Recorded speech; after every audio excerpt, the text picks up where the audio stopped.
Hello, this is Mike at Gamefromscratch, and welcome to the next episode in our Game Development for Complete Beginners tutorial series. Today we are looking at a very important primitive concept, pun not intended, for programming, and that is variables. Now this is going to be something you're going to run into regardless to which programming language you work with, but what we're looking at today is very specific to the Lua language. Now variables are basically data. That is where your application stores its various pieces of information. And let's jump right in with an example. So here we are in our code editor. Boom. Okay. Now, I don't want to be in full screen though. There.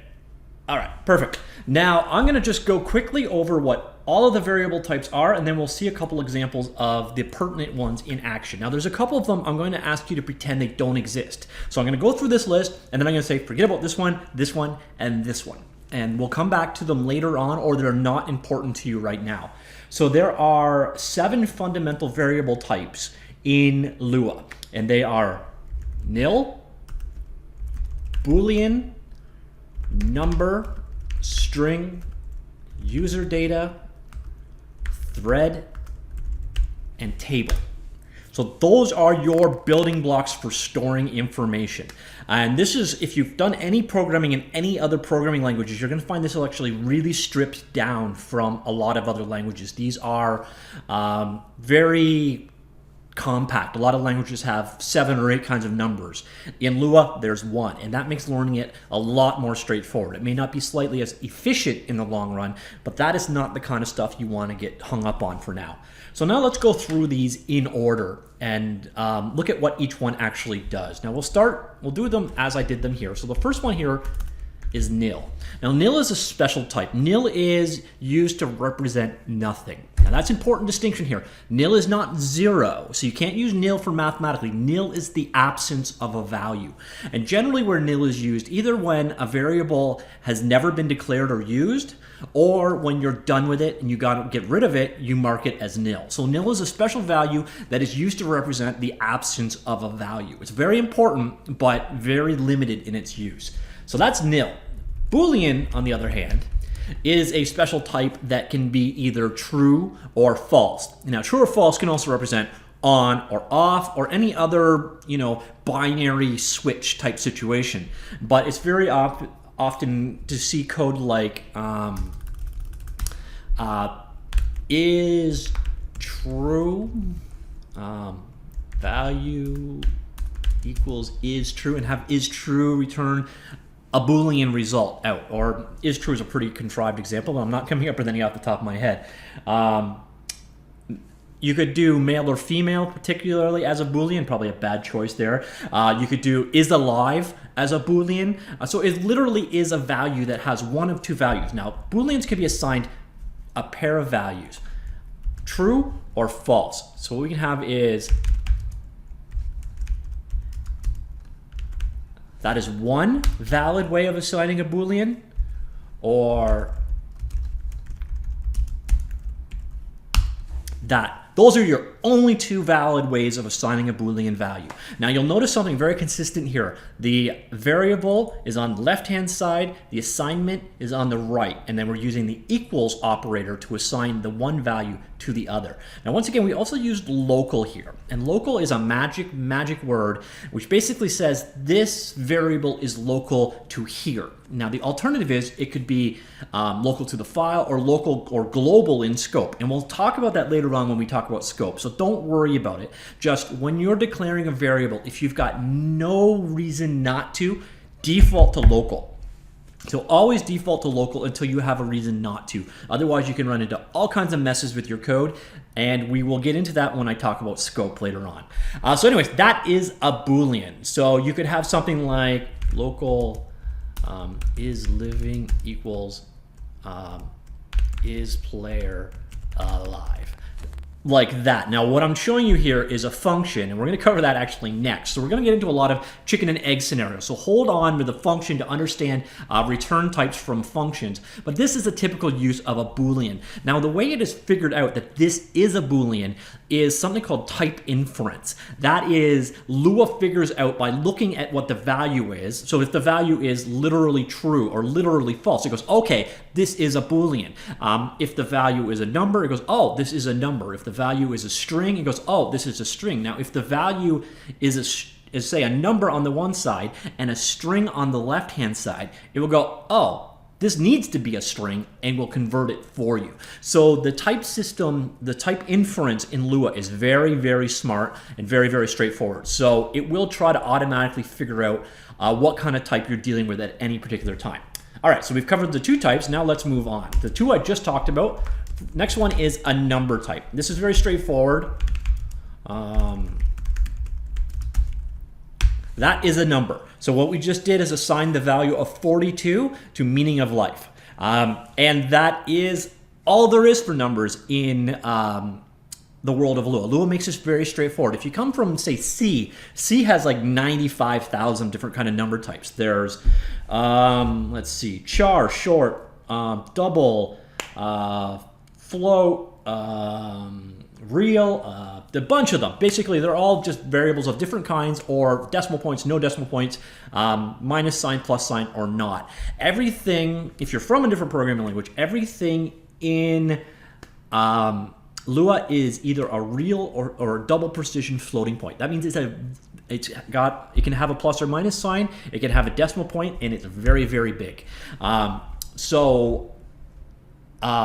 This is one way of assigning. This is assigning basically an int or an integer value, but we could also have done it with a floating point value like so, or we could even do it in scientific notation like so. Oops, that's wrong. Like so.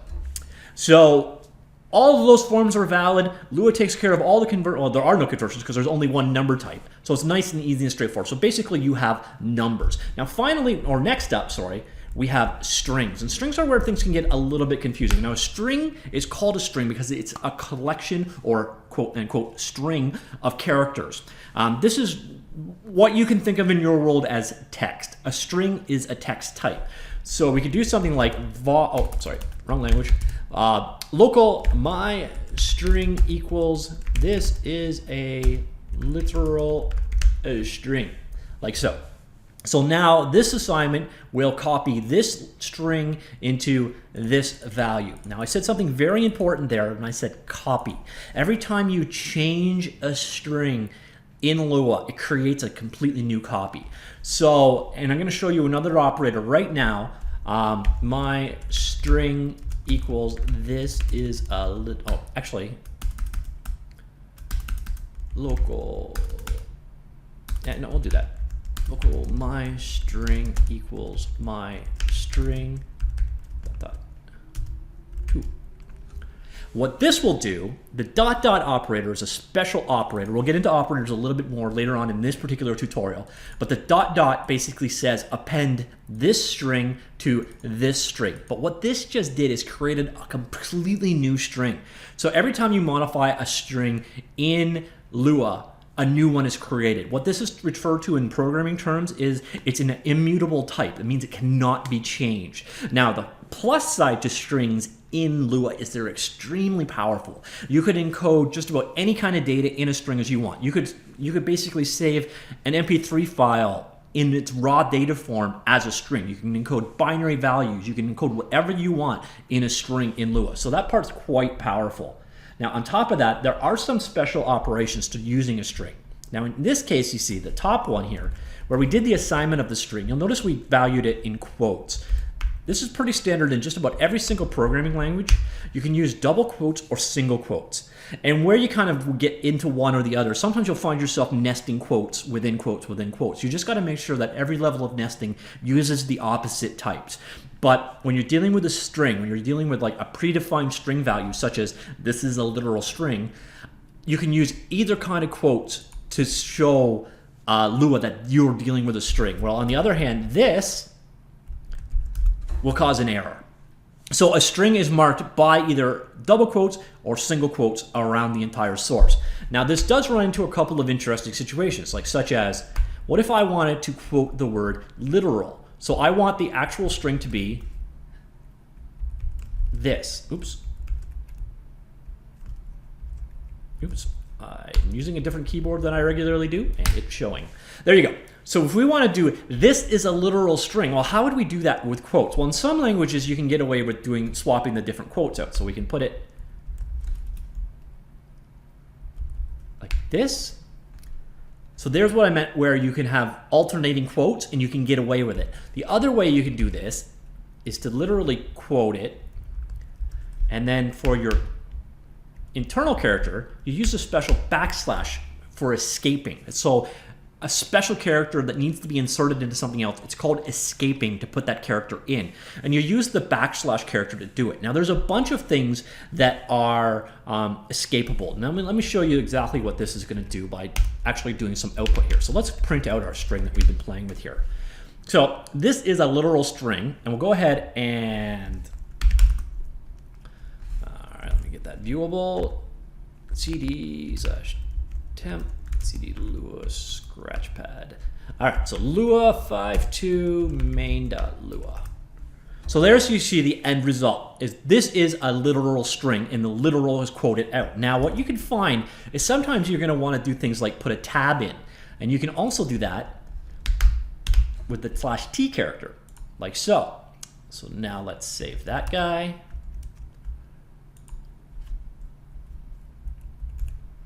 Come on. Keyboard, wake up. And there you see, we've got the two tabs I just put in. So that's where the escape character comes in. It's for putting in special characters. Now the most common one you're going to use is the /n, which is a new line, like so. So I'll put two of them in, or three of them in, and then say 3 lines later. And here you'll see the end result of this manipulation is now we've got 3 blank lines were inserted. So that's what the slash is used for. Now what you're going to run into sometimes though is what happens if you need a slash. Well, that's easy enough. We just use a slash followed by another slash. So if you need to encode a slash into your code, you use a slash, then another slash, like so. And there is your slash. And if you need 2 slashes, it becomes 4, like so. Now the one final thing you can escape out, and this is a slightly confusing topic, is special characters. What you've got is something called the ASCII table and the extended ASCII table. Now let me see if I can bring one up really quickly. There we go. So here is an extended ASCII table. And this is basically the values from 0 to 255 that we use to encode ASCII characters. So this is the default format for strings in Lua. And you can have special character codes that are encoded using this combination. Now you see there's a decimal and a hexadecimal value, and then the corresponding symbol to go with it. So love, for example, has an umlaut on it. So right here, you can see love is, if you do capital O, it's a 153 or a 99H. I'm not going to get into hexadecimal counting, but fortunately Lua actually encodes these using the decimal version. And in this case, so say we want that capital O with the 2 dots above it, we can go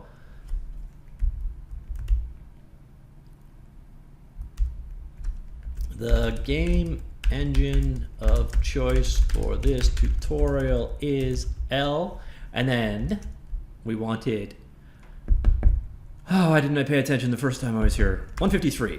So single slash 153 VE. And go ahead, save that, and run it. And there you see. So you can encode your special characters in that way. Now, where you're going to probably see an issue here is Unicode. Now, Unicode is used for international characters. So you can only store 255 characters in ASCII. When you get beyond that, you start running into issues. And And that's where Unicode came in. Now, Unicode encodes character sets for simplified Chinese, Japanese characters, Latin characters, etc. All the characters of the world, well, not all of them, but a simplified subset of them are encoded in Unicode. So if you're making your game or your product internationalized, then you have to use Unicode. Unicode's kind of a tricky spot for Lua because 5.1 did not have it. 5.2 had added some of it, sort of. Now, the nice thing is, I said earlier, strings in Lua can store any kind of data, including Unicode data, but that doesn't mean the functions work with it. So this is kind of a more advanced topic and one that we will get to at a later point, if at all. Just know if you're going to deal with characters that are not, your standard 255 ASCII type characters, the stuff that you see on a standard North American keyboard, you could run into some issues here, and you need to look at Unicode specifically to work around them. But that's beyond the scope of what I want to go into here. I just want you to be aware of it. All right, so that is a string. Now, next up, we have a couple more types. Where did we go? Back to my code. Next up is UserData. UserData is special. Mostly UserData is all about integrating with an external library. It could be Love implement some of its code as UserData, but it's a special class for basically interfacing with other programming languages. And it's one of the ones I'm going to ask you to forget about completely. Generally, if you're using UserData, it's kind of as a read-only kind of mechanism, and generally, it's mostly for people that are writing libraries or extending Lua in some way. So for you right now, let's just pretend that UserData doesn't exist. Next up, we have Thread. Remember I said there were a couple I'm going to ask you to forget about? Thread is the next in that list. Threading is all about running multiple tasks at the same time. It's sort of like how your computer can run multiple applications. Well, that's where a thread comes in, or in the world of Lua, something called a coroutine come in. But those are advanced topics. Forget they exist for now. We may come back to it. We will probably come back to it. But it is a built-in type in Lua. However, it's somewhat exceptional. Now we have two more that are going to be directly followed on tutorials about them. One type is function. Now function is kind of special. A function is something we're going to go into more detail on, so I don't want to cover it too much here, but a function is kind of a collection of code. You can run it, it can return values out. It's a way of making reuse. We've been using functions all along. When we did print hello world, print is a function. So it's reusable code, but it's also a data type. And that's a little confusing, but you can pass functions as values in Lua. It's a very powerful feature, but it's also a very confusing one. So get that out of your head for now. In the very next tutorial, we're going to go through creating functions in a little bit more detail and show you how return types work, etc. So it's a way of structuring your code so you don't have to basically, rewrite stuff over and over and over again. You put it into functions and you break functions up, and that's the way we organize code. However, functions as a data type, I want you to know about them so that I'm complete with this, but I want you now to forget about that fact because it is somewhat confusing and a bit beyond the scope. Now, the last guy is exceedingly important to Lua. This is the most important thing to Lua. It's the data type called table. And table is basically, if you come from another programming language, table is everything. Table is the objects in Lua. Table is the associative array in Lua. Table is a dictionary. It is the data type. It is a simplified Uber data type, which can also contain functions, contain all this kind of stuff, and you're going to deal with tables all the time. Tables are super, super, super important to Lua. So they're going to get their own tutorial. I'll come back to tables. Tables are magic. If you come from another language, you're going to get into tables and first go, this is really stupid. And then you're going to go, this is really awesome. It's just sort of how tables are. So tables are kind of the heart of Lua. They are the way Lua works. They are the most fundamental thing to really grokking what Lua is about. So as such, I'm going to get back to them. So that's it. That is data in Lua. I think I covered pretty much everything I was planning to cover. The only remaining thing to touch on here is operators. Now, we've actually already seen a couple of operators in use. We've got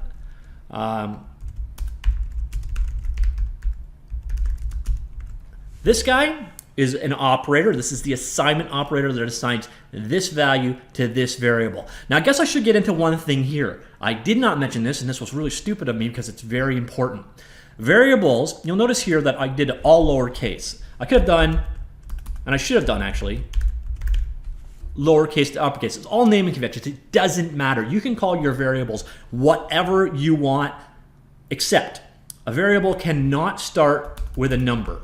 So you cannot have one var, for example, but you can, however, have var1. You can't use most printable characters. The only real character that you should use is an underscore.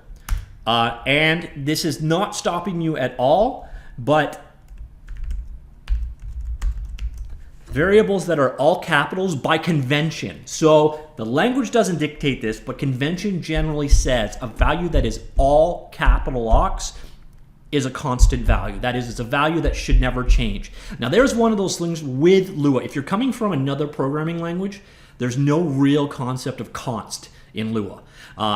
There are immutable types, as we saw with string, for example, and you can kind of fake constness with tables, but for the most part, you can't say this variable can't be changed. Unfortunately, it's one of the downsides to the language. There is no constness here. So if you're coming from a language that has const, it isn't here. However, the naming convention is generally to use all caps when dealing with const. That way, when another programmer sees your code, they go, ah, okay, and off they go. But the compiler, the interpreter does not enforce it at all. So there is no such thing as an unchangeable type, except certain kinds of tables, which is a special case, and you can learn more about that if you need it later on. So naming convention is very important. Basically, you can use any number, any letter. You can't start with a number, and the only real character you can use is an underscore.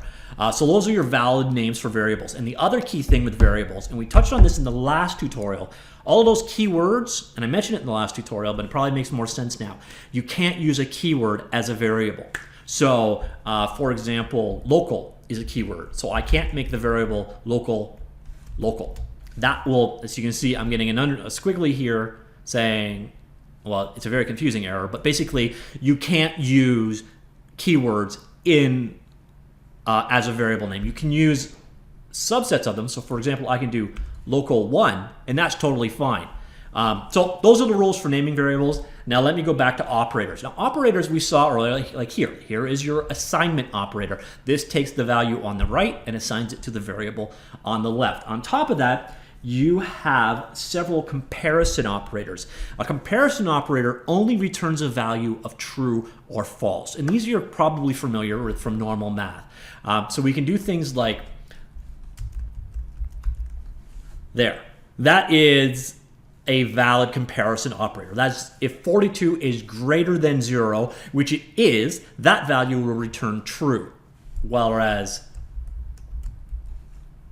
that value will return false. So when you have a comparison operator, the end result is a true or false. And your comparison operators consists of greater than, less than, which we both saw, greater than or, greater than or equal to, like so. Sorry, that's less than or equal to, greater than or equal to, like that one. And then finally we have equals. And this one's going to be one you got to get through your head. Equals is a double equal operator. And why is that? Because the single equal operator is assignment. Remember? So right here, you're using a single equals assigns whatever's on the right to whatever's on the left, whereas a double equal will compare whatever is on the right to whatever on the left and return true or false. Okay, so that is the distinction between equal and double equal. And then the only other value is this kind of confusing looking guy, and that means not equal. So basically it's the same as equal, just flipped. And you actually, if you think one way, you never have to use this. You can always test for, if something is equal to,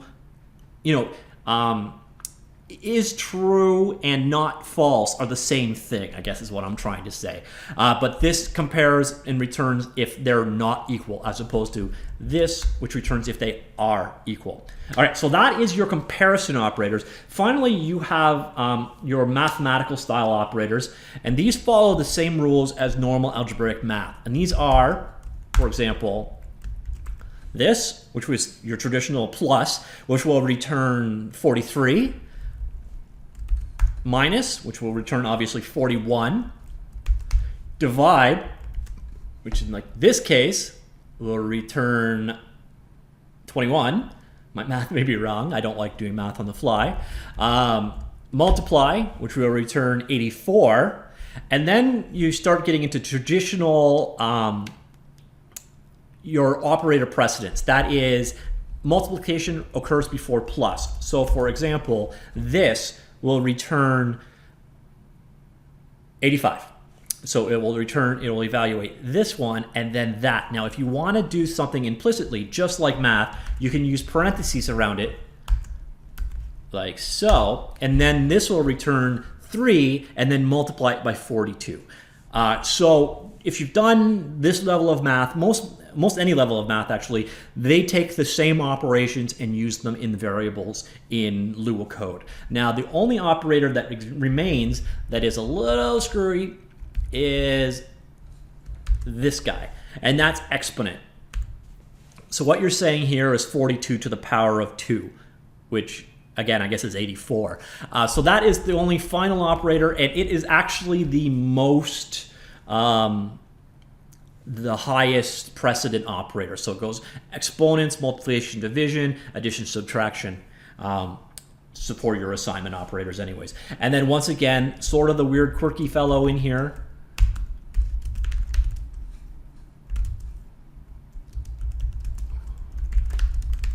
the string concatenation operator, which takes this string and that string and returns a new string of the two combined. And those are basically your operators in Lua. Now, there is one more set of operators called logical operators. So I could do something like ignore the if. We'll get back to that in a bit.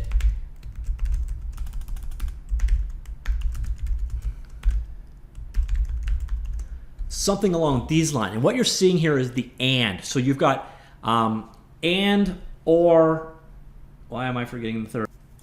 Oh yeah, and not. So you have these logical operators which basically are a little bit more complex, and we'll deal with them a little bit later on. We've covered a whole lot in this one. It's a little bit more than the bite size I try to go with, but there was a lot that we needed to cover here. Next up, we're going to cover functions, which is going to be a lot more straightforward because we covered all the groundwork we need here. Now, I know I covered a lot here, and you may have questions, and if you do, please don't hesitate to ask, and I will address them down below in the comments. Once again, I do have a Patreon fund. If you like to see these kind of projects keep going, please check out the link down below. On top of that, your support is certainly appreciated. If you're enjoying this series, please click the like button. I believe it helps me a great deal. Thanks for tuning in. See y'all later. Bye.